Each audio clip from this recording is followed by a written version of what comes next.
Welcome to Valor and Violence. 40,000 men marched into the Albena Valley on the 2nd of September, 1457. 3 days later, Ottoman scribes stopped counting the bodies at 15,000 dead. They stopped not because they'd finished counting, but because no one wanted to write down the real number. The man responsible for this catastrophe was already dead by then. Isa Beg Evernas, veteran commander of Ottoman forces in the Balkans, died somewhere in the chaos with an Albanian blade between his ribs. His body was never recovered. Neither were the bodies of most of his officers. Neither were the standards of 9 different military units. Neither was the army's war chest, containing 3 months of campaign funds. The only thing the survivors brought back to their commanders was a question that would haunt Ottoman military planning for the next decade. How does an empire lose an entire army to a warlord it considers beneath notice? 72 hours before the massacre, that question would have seemed absurd. Isa Beg Evrenos sits in a command tent outside Berat, studying reports that all say the same thing. Gjergj Kastrioti, the Albanian rebel who calls himself Scanderbeg, is finally breaking.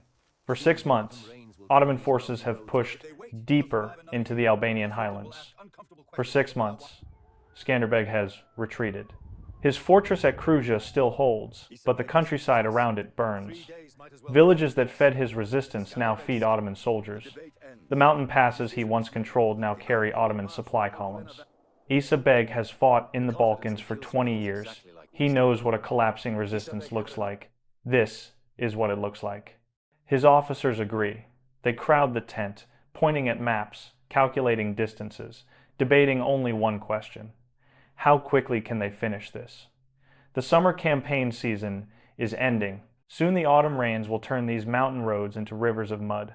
If they move now, decisively, they can corner Scanderbeg before winter. If they wait, he'll survive another year, and the Sultan will ask uncomfortable questions about why 40,000 men couldn't crush 8,000 mountain rebels.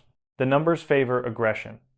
Isa Beg commands roughly 45,000 soldiers, maybe 50,000 if you count the irregular auxiliaries who follow armies like vultures following a dying animal. Against this, Scanderbeg can field perhaps 8,000 men, maybe 10,000 if you believe the more generous estimates. The Albanians are good fighters. Isa Beg admits this. Mountain men usually are. But good fighters don't win wars. Logistics win wars. Discipline wins wars. The institutional weight of an empire wins wars. And empires don't lose to rebels in the long run. They can't. The mathematics don't allow it. One of Isa Beg's subordinates, a Bulgarian cavalry commander named Hamza, raises a concern about terrain. The direct route to Gjergj passes through the Albena Valley, a narrow corridor between mountains where an army's advantages in numbers become liabilities. Hamza suggests the longer coastal route. It adds 3 days to the march, but it keeps the army on open ground where cavalry can deploy properly. Isa Beg dismisses this. 3 days might as well be 3 weeks. Scanderbeg's scouts are already tracking Ottoman movements. Give him 3 extra days and he'll fortify Gjergj beyond any hope of quick assault. Give him 3 extra days and he disappears into the mountains for another winter. Give him 3 extra days and this war continues into 1458, 1459, maybe 1460. The Sultan's patience has limits. So does Isa Beg's. Besides, he says, Scanderbeg is retreating. A man who runs doesn't set ambushes. A man who abandons his villages to save his fortress doesn't have the strength to threaten an army of 45,000. And if he tries, if Scanderbeg is foolish enough to attack in the valley, then the Ottomans will crush him in open battle, which is what Isa Beg has wanted for years. Scanderbeg's strength is evasion. Take away his ability to vanish into the mountains, and he's just another minor nobleman with delusions of independence. The debate ends. The decision is made. The army will march through Albena Valley, reach Gjergj in 2 days, and end this rebellion before the autumn rains begin. Isa Beg signs the movement orders with absolute confidence. He has fought Serbs, Hungarians, and Byzantines. He has besieged fortresses and razed cities. He has served the Sultan for 2 decades without a significant defeat. He is not worried about an Albanian cattle thief who learned to fight in Ottoman military schools and still thinks like an Ottoman despite wearing a Christian cross. The confidence that kills you feels exactly like wisdom. Isa, Beg of Renos, has 48 hours left to live. His army has 72. Neither of them know this yet, but in the mountains north of Berat, Gjergj Kastrioti knows. He's been counting on Isa Beg's confidence since spring.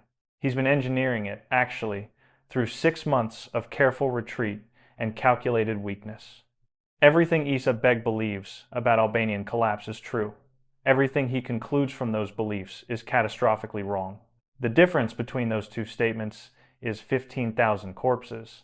The Albena Valley doesn't look like a death trap from the southern entrance. The approach is gradual, almost inviting. The valley floor stretches wide enough for a large force to march in column, narrow enough to feel protected by the ridges on either side. A small river runs through it, providing water for men and horses. In early September, the weather is still warm but not punishing. For an army marching north toward Kruja, Albulena appears to be exactly what military planners want, a natural corridor through difficult terrain. This is the first lie the geography tells.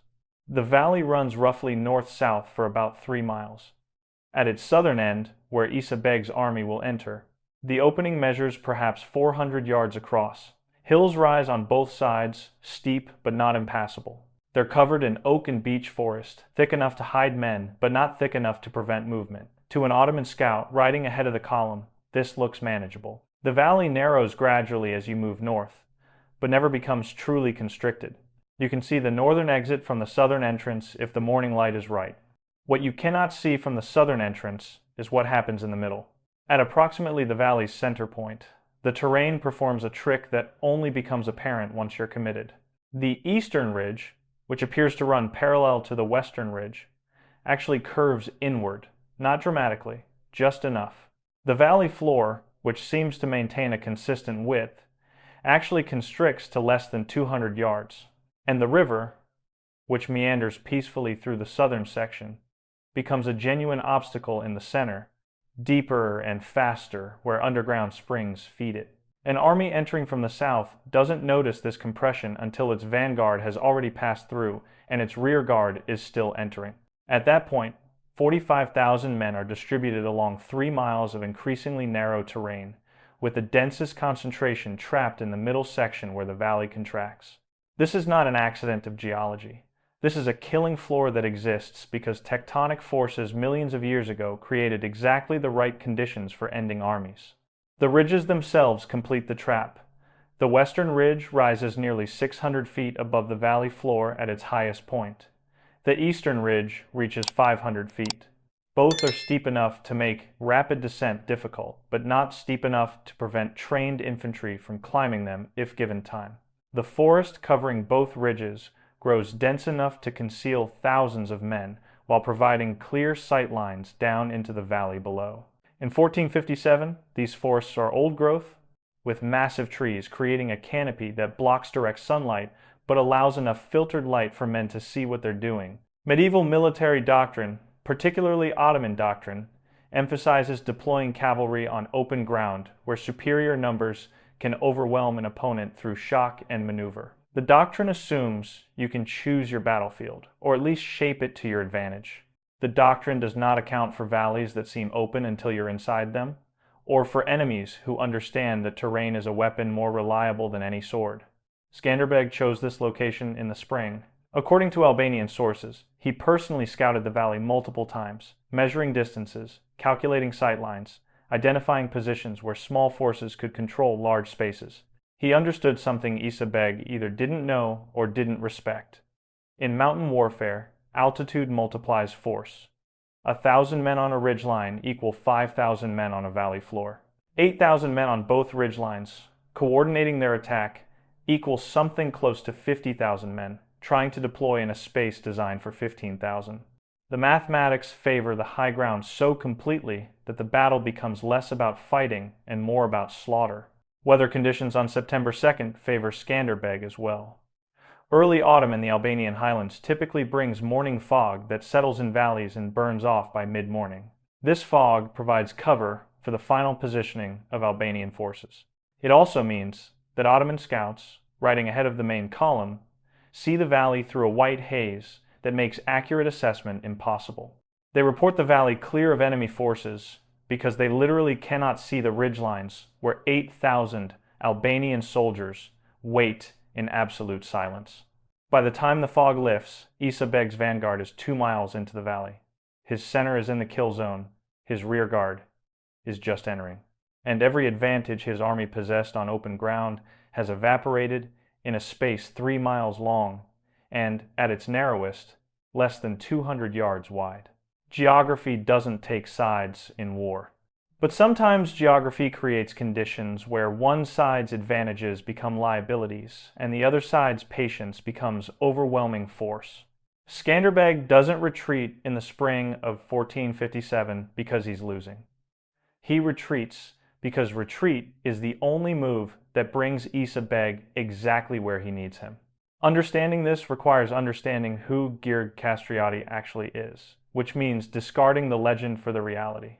The legend says, Christian hero, Albanian liberator, defender of Christendom against the infidel Turk. The reality says, military professional who spent 20 years in Ottoman service, learned Ottoman tactics at their military academy, commanded Ottoman cavalry units in multiple campaigns, and understands how Ottoman commanders think, because he used to be one. This professional knowledge is the weapon that wins the war before the war even starts.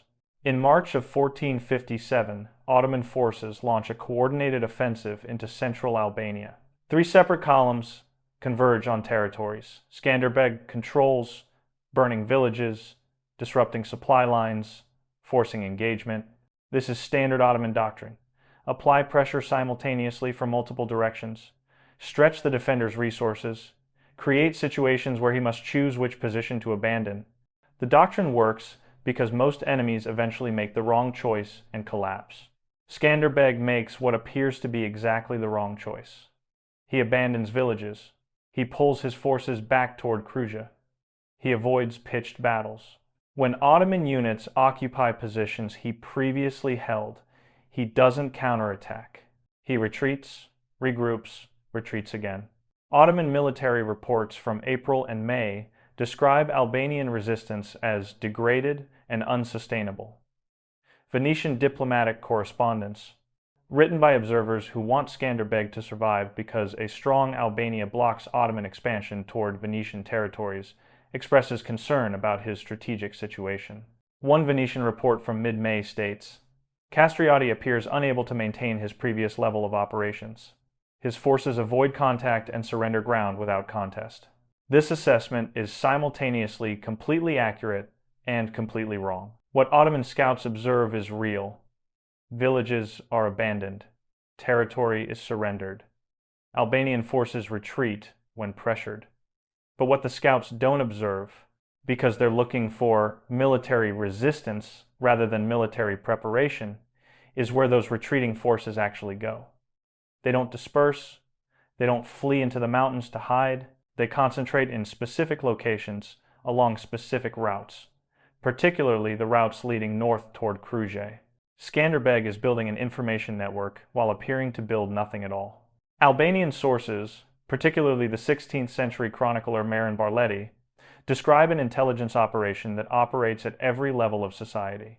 Shepherds track Ottoman movements and report to village priests. Village priests relay information to regional commanders. Regional commanders consolidate reports and send runners to Scanderbeg's headquarters. The system functions because it looks like normal civilian activity. Shepherds are supposed to watch their flocks. Priests are supposed to travel between villages. No one notices that the information is flowing in one direction with remarkable efficiency. By June, Scanderbeg knows Ottoman force dispositions better than some Ottoman commanders. He knows which units are where, which commanders lead them, which supply routes they depend on. More importantly, he knows how they think about him. The intelligence reports flowing back to Ottoman leadership all say the same thing. Scanderbeg is weakening, retreating, avoiding battle. This consensus becomes the lens through which Ottoman commanders interpret every subsequent piece of information. This is called shaping the battlefield. Except, the battlefield isn't terrain, it's perception. In July, Scanderbeg launches two small raids against Ottoman supply convoys. Both raids succeed tactically but accomplish nothing strategically. The convoys are destroyed, but they're small convoys carrying supplies for garrison forces, not for major field armies. The raids seem like desperation moves, the actions of a commander who can hurt his enemy but can't defeat him. Isa Beg interprets the raids exactly this way. His report to the Sultan describes them as harassment without strategic value, and evidence that Scanderbeg lacks the strength for decisive action. This interpretation hardens into certainty when Scanderbeg's forces abandon another village in early August without resistance. What Isa Beg doesn't know is that the village was already evacuated. The civilians left weeks earlier. The military supplies were already moved. Scanderbeg is trading empty buildings for one more data point in Ottoman consciousness. The Albanian resistance is collapsing. By late August, when Isa Beg begins planning his final offensive, he operates inside a framework of assumptions that Scanderbeg has spent 5 months constructing. He believes Scanderbeg is weak. He believes the Albanian forces are depleted and demoralized. He believes a decisive push will end the rebellion before winter.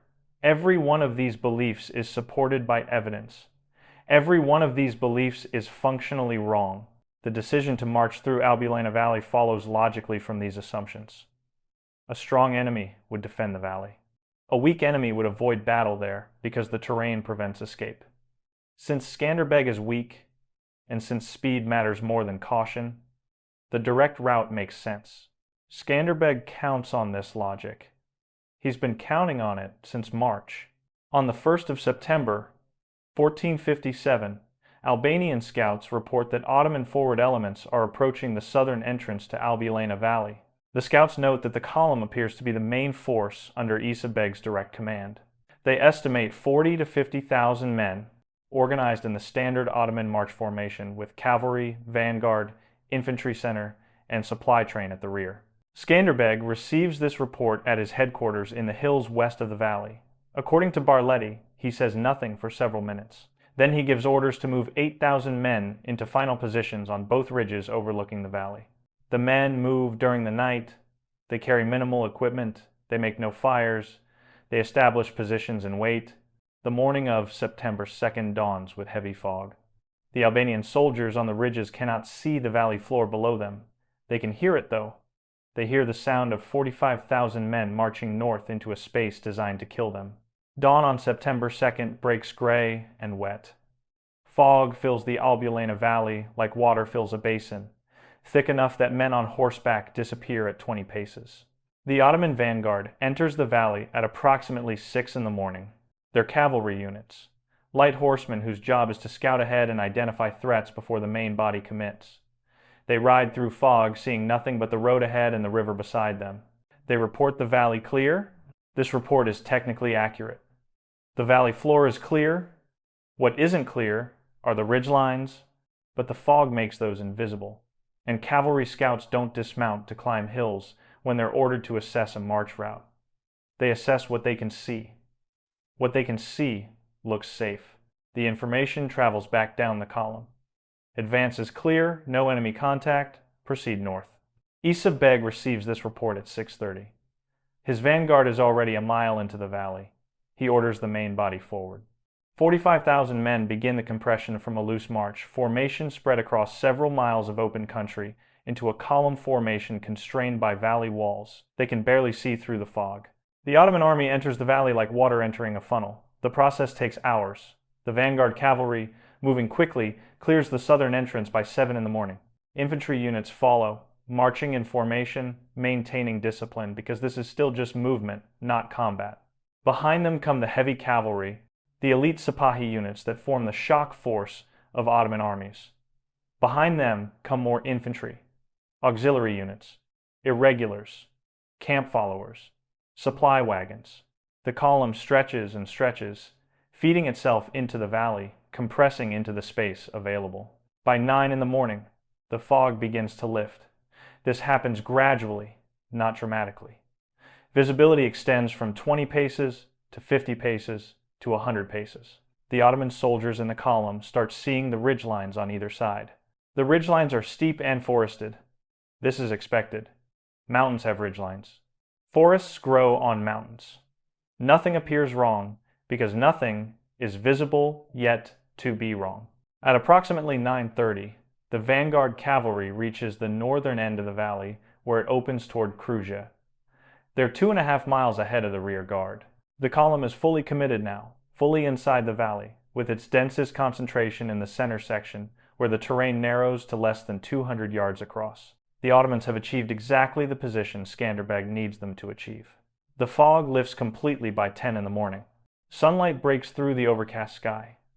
Ottoman soldiers look up at the ridge lines and see, for the first time, that they're not alone. Both ridges are lined with men, thousands of men. Albanian infantry packed shoulder to shoulder along the high ground, holding positions they've occupied since before dawn. The morning light catches on spear points and sword blades and the metal fittings of crossbows. The Albanian forces aren't hiding anymore because they don't need to hide anymore. The trap is shut. For perhaps 30 seconds, nothing happens. Ottoman soldiers in the valley stare up at Albanian soldiers on the ridges. Albanian soldiers stare down at Ottoman soldiers in the valley. Both sides recognize simultaneously what's about to occur. The Ottomans are trapped in a space too narrow to deploy cavalry, too confined to retreat quickly, too exposed to defend effectively. The Albanians hold terrain so advantageous that they can't lose unless they voluntarily abandon it. The war horns sound from both ridges simultaneously. The Albanian attack begins not with a charge, but with a storm. Crossbow bolts and arrows fall into the valley like hail. Thousands of projectiles launched from elevated positions into massed targets below. The Ottomans are packed tightly enough that missing is almost impossible. Bolts meant for one man strike another. Arrows that fall short still find flesh. The sound is wind and screaming and the continuous percussion of metal, striking leather, striking bone. Ottoman commanders in the valley center try to establish defensive formations. They can't.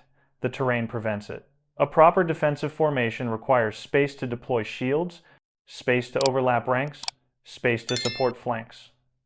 The valley provides none of this. Units bunch together, seeking protection in numbers, which only creates denser targets. Cavalry try to charge the ridgelines and discover that horses don't climb 60-degree slopes under fire. Infantry try to climb and discover that men moving uphill are slow targets for men shooting downhill. The Ottomans are dying, but they're not yet broken. These are professional soldiers. They've survived worse situations. Their instinct is to find their commanders, form ranks, fight back, but the valley makes this impossible.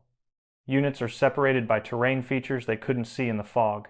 Commands don't transmit through chaos. The officer shouting orders gets an arrow through his throat. The standard that marks the rally point falls when the man carrying it falls. At approximately 11 in the morning, the Albanian forces descend from the ridges. This is not a charge. This is an organized advance by infantry who know exactly where they're going and exactly what they're doing. They come down both ridges simultaneously in multiple columns, moving through the forest they know intimately toward an enemy trapped below. They don't rush, they don't break formation. They advance the way professionals advance, with discipline and purpose and absolutely no mercy. The Ottomans trapped in the center section of the valley face attack from 3 directions. Arrows from above, Albanian infantry descending from both ridges, and the realization that the narrow valley prevents any meaningful retreat. Units disintegrate not because they're cowards, but because the geometry doesn't allow them to be anything else. You can't hold a formation when men press in from all sides. You can't retreat when the men behind you are also trying to retreat.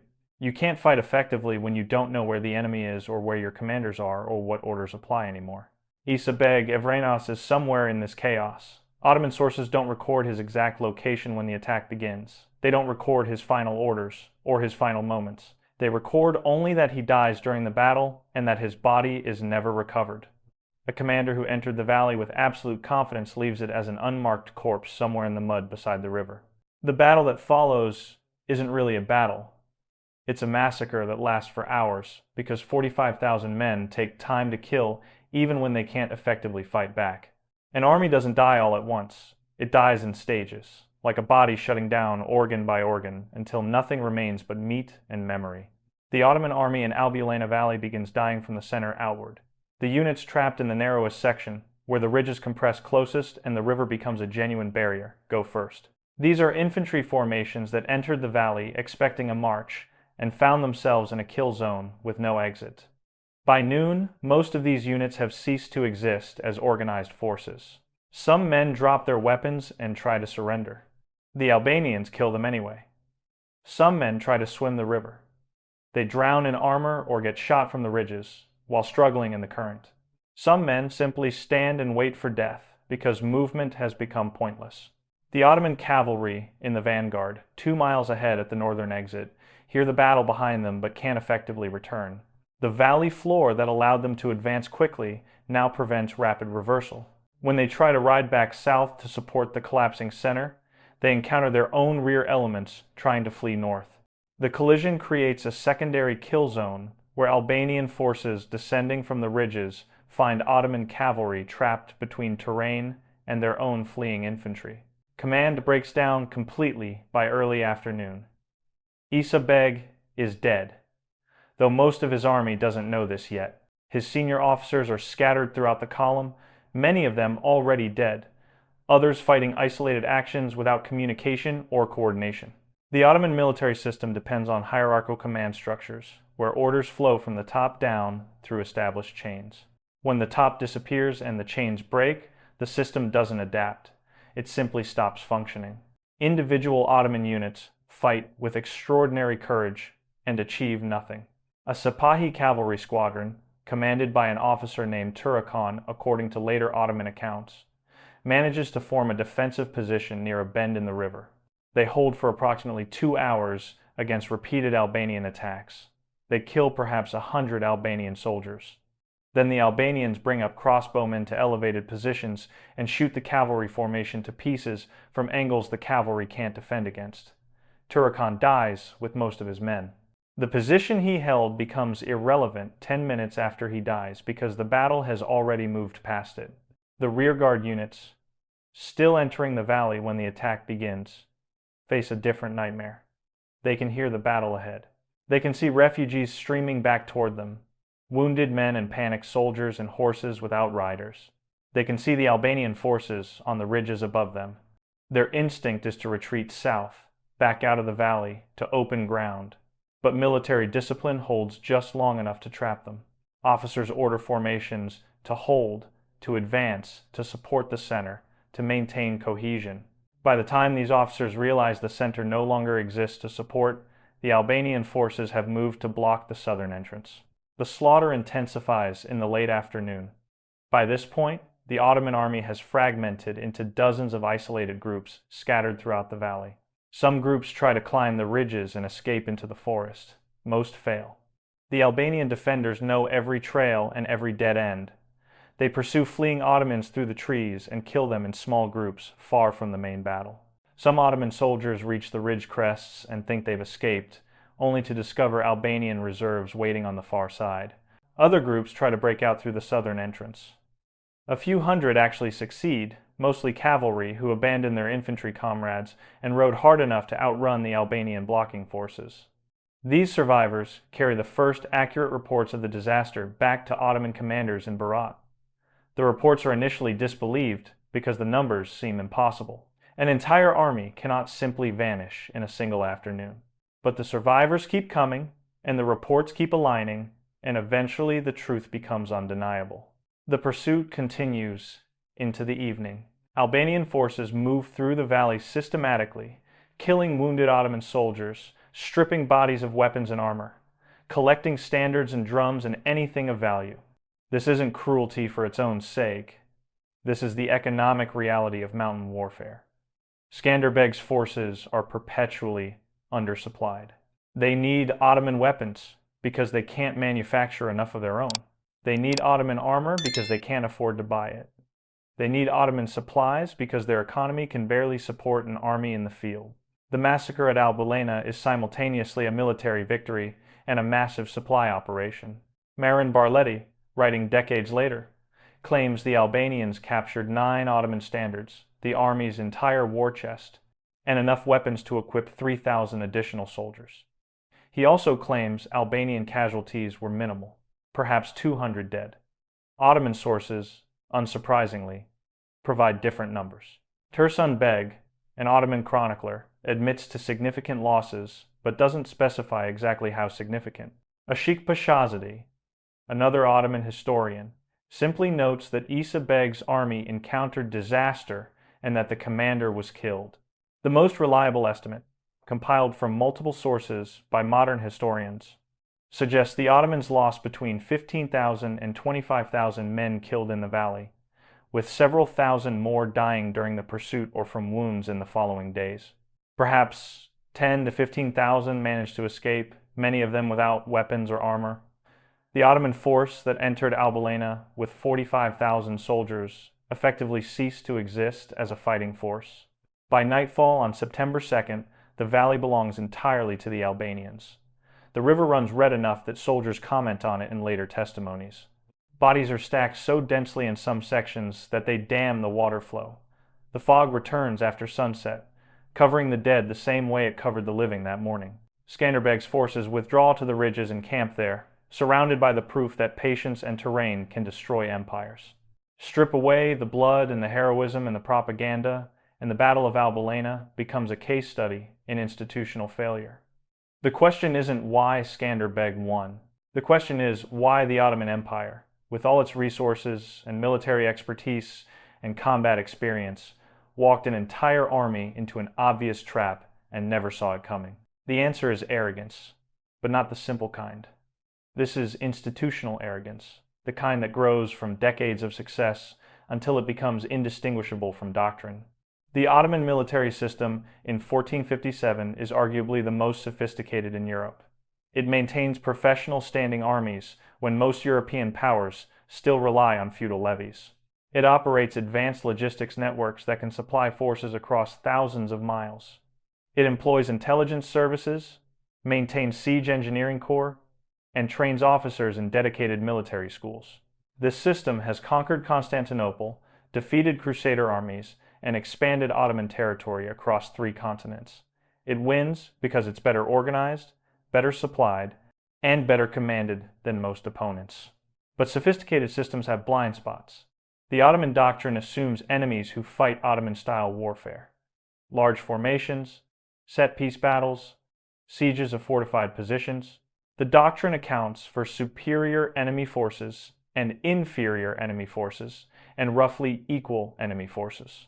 What it doesn't account for is enemies who refuse to fight on Ottoman terms, who understand Ottoman assumptions well enough to weaponize them, and who possess intimate knowledge of terrain that Ottoman maps barely acknowledge. Scanderbeg exploits every one of these blind spots simultaneously. The first failure is intelligence. The Ottoman scouts who report Albanian weakness throughout the spring and summer aren't lying. They're reporting what they observe: retreating forces, abandoned villages, avoided battles. But they're observing tactics, not strategy. They see movement without understanding purpose. The Ottoman intelligence system is designed to track enemy armies, not to interpret enemy intentions. When Scanderbeg retreats, the system categorizes this as defeat rather than deception, because the system doesn't have frameworks for long-term strategic manipulation. The second failure is terrain assessment. Ottoman commanders evaluate the Albena Valley the way they evaluate most terrain. Can we march through it quickly? The answer is yes, so they march. They don't ask the more important question: can we fight in it effectively? The Ottoman military excels at cavalry warfare on open plains. Their tactical doctrine, their unit organization, their entire approach to combat assumes space to maneuver. The valley eliminates this space, but the march timeline doesn't allow for the longer coastal route. Speed takes priority over suitability, and the army commits to terrain that negates every advantage it possesses. The third failure is doctrinal rigidity. When the ambush begins, Ottoman units try to respond using standard tactics: form defensive positions, establish command structures, coordinate counterattacks. These tactics work on flat ground with clear sight lines and room to deploy. They fail catastrophically in a narrow valley with enemy forces on elevated positions. But the Ottoman army doesn't have alternative doctrines for this situation because it's never needed them before. Success has eliminated adaptation. The same tactical sophistication that wins battles on plains becomes a liability in mountains. The fourth failure is psychological. Isa Beg dismisses warnings about the valley route not because he's stupid, but because he's experienced. He's fought mountain warfare before and won. He's faced numerically inferior enemies before and crushed them. His entire career validates the approach he takes at Albulena. The problem is that Scanderbeg isn't a typical mountain rebel. He's a former Ottoman officer who spent 20 years learning how Ottoman commanders think. He knows what Isa Beg will do before Isa Beg does it, because he would have done the same thing in Isa Beg's position. The Ottoman system trains excellent commanders. It doesn't train commanders to fight against people who learn from the same system. The massacre at Albulena doesn't change Ottoman strategy fundamentally. The empire is too large and too successful to alter its approach based on one defeat in a minor theater. But it does change Ottoman tactics in Albania specifically. Future campaigns avoid narrow valleys. They move more slowly and scout more carefully. They treat Scanderbeg as a legitimate threat rather than a minor irritation. These adjustments are rational responses to new information, but they're also admissions that the system has limits, that sophistication doesn't guarantee success, and that sometimes a single man who understands your weaknesses can kill 15,000 of your soldiers in an afternoon. The bodies in the Albulena Valley bought Scanderbeg 4 more years of independence. In 1461, the Ottomans return with a larger army and better planning. The mathematics eventually favor the empire, because mathematics always favor empires. But for one afternoon in September 1457, an army that believed itself invincible discovered that confidence is just another weapon your enemy can use against you. The empire recovered. The 15,000 dead did not.